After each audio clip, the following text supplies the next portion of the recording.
எல்லாருக்கும் ஹாய். நான் எப்படி செய்து நம்ம பார்க்கலாம்.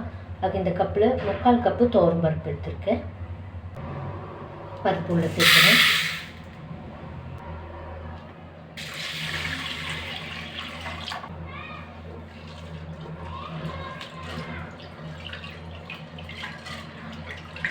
ரெண்டு தக்காளி கட் பண்ணி வச்சுருக்கேன், சேர்த்துக்கிறேன்.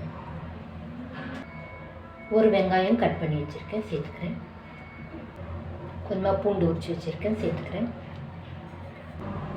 பச்சை மிளகா உள்ளே சேர்த்துக்கிறேன். தண்ணி சேர்த்துக்கிறேன்.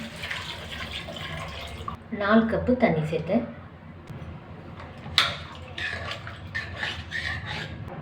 வேக வச்சு எடுத்துக்கலாம். அவ்வளோதான். நான் மீடியம் ஃப்ளேமில் 10 விசில் விட்டேன்.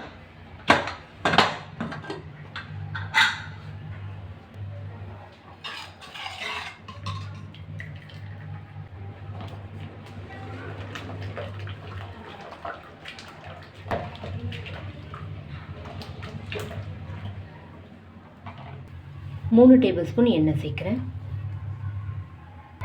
3/4 டீஸ்பூன் கடுகு சேர்க்குறேன்.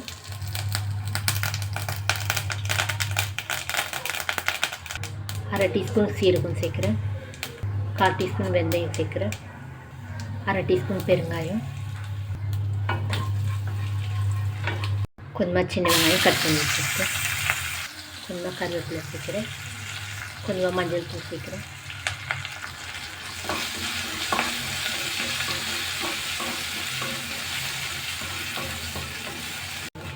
இப்போ வெங்காயம் சேர்த்து சிம்மில் 3 நிமிஷம் ஆகுது. பருப்பு உள்ள சேர்த்துடலாம். லைம் சைஸ் புளி எடுத்து கரைச்சி வச்சுருக்கேன், உள்ளே சேர்த்துறேன். தேவையான உப்பு சேர்த்துடலாம்.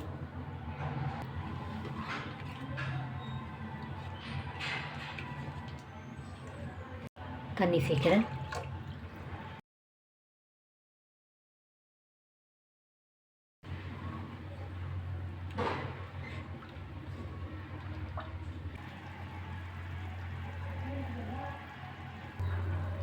அவ்வளோதான். கொத்தமல்லி சேர்க்குறேன். மீடியம் ஃப்ளேமில் 10 நிமிஷம் நான் கொதிக்க விட்டேன்.